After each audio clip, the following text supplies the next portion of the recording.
The man, the voice, the attitude. Robert Gordon is coming home. I'm a-coming home. Gotta make some love. I'm a-coming home. Sweet dirty dove. I'm coming home. It's late. It's late. We're about to run out of gas. It's late. Lanark Records presents Robert Gordon's first release since 2007, I'm Coming Home. Why can it be wrong if you could have left home? I'm caught in line. What it feels like to be left outside. Featuring special appearances by Marshall Crenshaw and the Hooters' David Usikinen, arranged and produced by Robert Gordon. You say that it's only love. You say that it's only love. Robert Gordon, I'm Coming Home, available now on Lanark Records. This is Jam and James Riley, and we're talking with Dick Dale this episode and exploring lots of great tunes from his catalog, including this one from 1963, Ghost Riders in the Sky. Hi, this is Dick Dale. Keep it tuned here for the Rockabilly and Blues Radio Hour with my man, Jammin' James Riley. Listen to the thunder.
Ghost Riders in the Sky, that version from 1963's King of the Surf Guitar Project, Dick Dale. Now, Dick talks about the importance of thinking outside of just the surf guitar sound to describe what he does. In the middle of one of shows, I do Deep Purple or dun dun dun dun Oh, dun yeah. dun. How do you? They come apart. Yeah. So what's surfing about that? When I sing a country song, a love song, a Mexican song, can I tell you I love you, and so beautifully? What's surf about that? Exactly. When I sing the song Fever, never know how much I love you. Well, what is surf about that? Yeah. But when I take the solos in these songs, I bang on that 60 gauge string, which is now 58 gauge, but I do all those solos with those heavy gauge strings, and it just leaps out like a pterodactyl, prehistoric bird screaming, Yeah.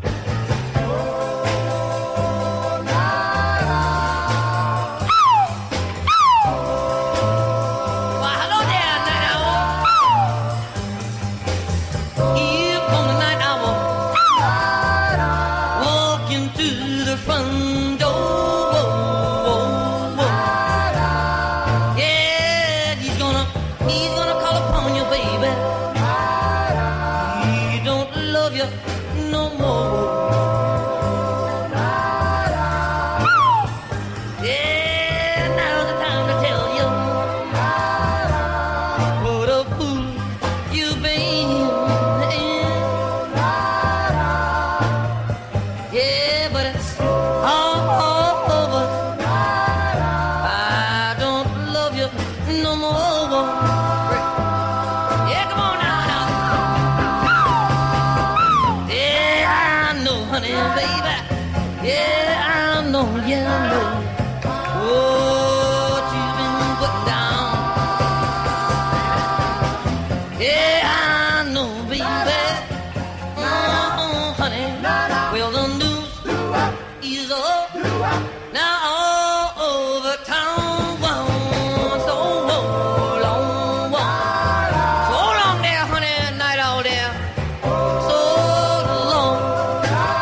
Our guest is guitar legend Dick Dale. Now, we played Little Richard at the start of the program.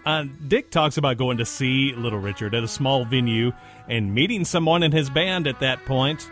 Turned out to be Jimi Hendrix. That's where I met Hendrix before he was Hendrix. I was going it was in the late 50s in Pasadena, California. I went into this bar because I wanted to see Little Richard, and he was playing at that time to about 30 people. And he had a bass player, and it was Jimi Hendrix. Yeah. And old Little Richard, that's how him and I first met, and all those years ago. And then I met Jimi to be Jimi Hendrix later.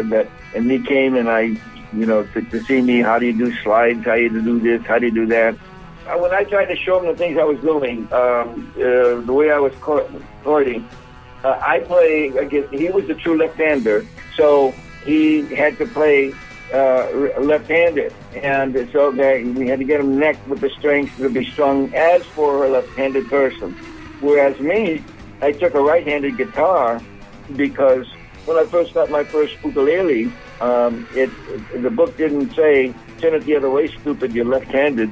Because I held it upside down backwards, and I couldn't figure out why my fingers wouldn't go where the book said.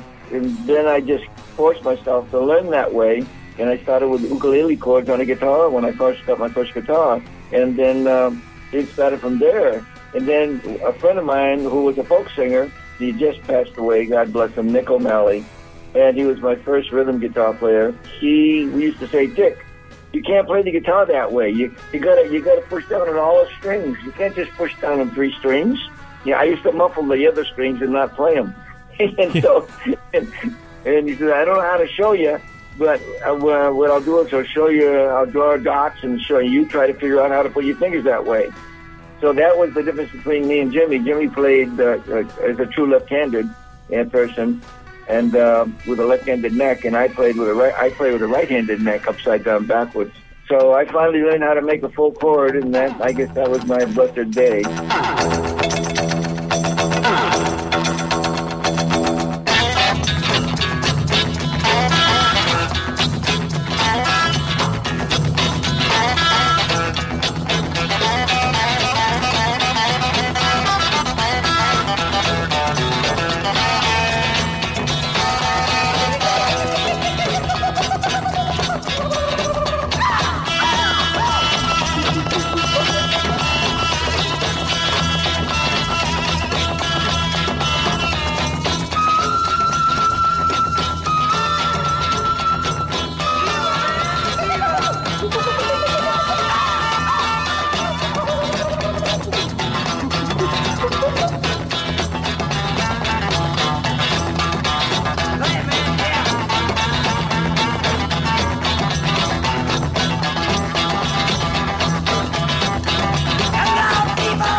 Something you were nominated for a Grammy for Best Instrumental was Pipeline with Stevie Ray Vaughan. That's right. You know what? The first record that Stevie Ray Vaughan that he learned on his guitar, he said in an interview, was Dick Dale's Surfer's Choice.